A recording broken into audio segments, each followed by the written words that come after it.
নমস্কাৰ প্ৰিয় শ্ৰোতা বন্ধু, আপোনালৈ সাদৰ সম্ভাষণ জনাই মুকলি কৰিছো সুপ্ৰভাতৰ আজিৰ খণ্ডটি। মহাত্মা গান্ধীয়ে কৈছে, খাবলৈ জীয়াই নাথাকিবা, জীয়াই থাকিবলৈহে খাবা। আজি মঙলবাৰ 1947 শকৰ ভাদ মাহৰ আজি 30 দিন আৰু ইংৰাজী 2025 বৰ্ষৰ 16 ছেপ্টেম্বৰ। আজি পুৱা সূৰ্যোদয়ৰ সময় আছিল 5:12 আৰু 29 ছেকেণ্ড আৰু সূৰ্যাস্তৰ সময় বিয়লি 5:24 আৰু 41 ছেকেণ্ড। আজি কৃষ্ণা দশমী।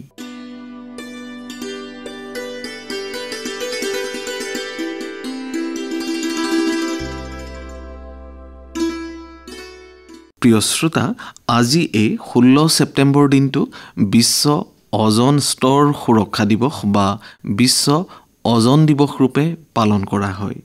অজন স্তৰ আমাৰ বাবে কিমান উপকাৰী আৰু ইয়াক কিয় সুৰক্ষা প্ৰদান কৰিব লাগে, এই সম্পৰ্কত আমাক দুআষাৰ কৈছে জুৰিয়া উচ্চতৰ মাধ্যমিক বিদ্যালয়ৰ বিজ্ঞানৰ শিক্ষক সুমন চন্দ্ৰ নাথে। নমস্কাৰ শ্ৰোতা বন্ধুসকল, আপোনালোকে সকলোৱে জানেই চাগে বায়ুমণ্ডলৰ ষ্ট্ৰেটোস্ফিয়াৰ স্তৰত অজন গেছৰ এটা তৰপ বা স্তৰ থাকে, যাক আমি অজন স্তৰ বুলি কওঁ, যি পৃথিৱীৰ জীৱকুলৰ বাবে এটা অতি গুৰুত্বপূৰ্ণ কাম কৰে। সূৰ্যৰ পোহৰত অতি বেঙুনীয়া ৰশ্মি নামৰ জীৱকুলক ক্ষতি কৰা এবিধ ৰশ্মি থাকে আৰু অজন স্তৰে সূৰ্যৰ এই অতি বিষাক্ত ৰশ্মি ভাগটো শোষণ কৰি জীৱকুলক সম্ভাৱ্য ক্ষতিৰ পৰা ৰক্ষা কৰে। অজন স্তৰ মানুহৰ স্কিনৰ বেমাৰ, চকুৰ বেমাৰ, লগতে মানুহৰ বা অন্যান্য জীৱ জন্তুৰ ৰোগ প্ৰতিৰোধ ক্ষমতা, সাগৰীয় জীৱসকলৰো ক্ষতি সাধন কৰে।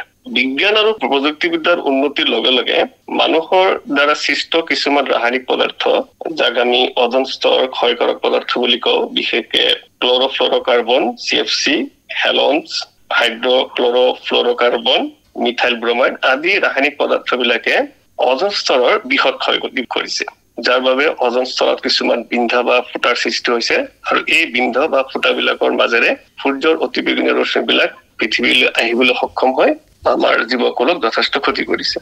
গতিকে এই যিটো ক্ষয়ক্ষতি কম বেছ গোটেই পৃথিৱীৰ দেশবিলাকে বুজি পাইছে, বিজ্ঞানীসকলে বুজি পাইছে, ৰাজনেতাসকলে বুজি পাইছে, যাৰ কাৰণে এই অজন স্তৰৰ সুৰক্ষা দিবৰ কাৰণে, ক্ষয়বপনটোক হ্ৰাস কৰিবৰ কাৰণে 1985 চনত অষ্ট্ৰিয়া নামৰ দেশৰ ভিয়েনা চহৰত এখন সন্ধি কৰিছিল গোটেই পৃথিৱীৰ ৰাজনেতাসকলে, যাক আমি ভিয়েনা কনভেনশ্যন বুলি কওঁ, যাৰ মূল উদ্দেশ্য আছিল অজন স্তৰক সুৰক্ষা প্ৰদান কৰা। আৰু তাৰ 2 বছৰ পিছত 1987 চনৰ 16 ছেপ্টেম্বৰ দিনা অজন স্তৰক ক্ষয় কৰিব পৰা ৰাসায়নিক পদাৰ্থবিলাকৰ উৎপাদন আৰু ব্যৱহাৰ হ্ৰাস কৰিবৰ কাৰণে, নাইকিয়া কৰিবৰ কাৰণে কানাডা দেশৰ মন্ট্ৰিয়েল নামৰ চহৰত এখন নিয়মাৱলী প্ৰস্তুত কৰিছিল, যাক আমি মন্ট্ৰিয়েল প্ৰট'কল বুলি কওঁ। এই ভিয়েনা কনভেনশ্যন আৰু মন্ট্ৰিয়েল প্ৰট'কল অতি সফল এক কনভেনশ্যন, যি অজন লেয়াৰক সুৰক্ষা দিবলৈ সক্ষম হৈছিল। আৰু আজি এই সন্ধি হোৱা 40 বছৰ পাৰ হ'ল আৰু সেইকাৰণে আমি 40 বছৰৰ পাছত আজিৰ দিনটোত আমি 40তম আন্তৰ্জাতিক অজন স্তৰ সুৰক্ষা দিৱস আমি পালন কৰিছো। আমি সকলোৱে যিমান দূৰ সম্ভৱ অজন স্তৰ ক্ষয় কৰা যিখিনি পদাৰ্থ আছে তাৰ ব্যৱহাৰ কমাই আমি এখন আমাৰ উত্তৰ পূৰ্বৰ কাৰণে এখন সুন্দৰ পৃথিৱী গঢ়িবলৈ হলে অজন স্তৰক সুৰক্ষা দিবই লাগিব। গতিকে আমাৰ প্ৰতিজন নাগৰিকৰ দেশৰ এইটো এটা মৌলিক কৰ্তব্যৰ ভিতৰতে পৰিব যে আমি যিমান পাৰো পৰিৱেশ সুৰক্ষা কৰিব লাগিব, অজন স্তৰক যিটো ক্ষয়ভৱন আমি ৰোধ কৰিব লাগিব, যাতে আমি এখন সুন্দৰ পৃথিৱী আমাৰ পৰৱৰ্তী প্ৰজন্মক আমি দি থৈ যাব পাৰো। বিশ্ব অজন স্তৰ সুৰক্ষা দিৱসৰ প্ৰসংগত সেয়া আছিল জুৰিয়া উচ্চতৰ মাধ্যমিক বিদ্যালয়ৰ বিজ্ঞানৰ শিক্ষক সুমন চন্দ্ৰ নাথ।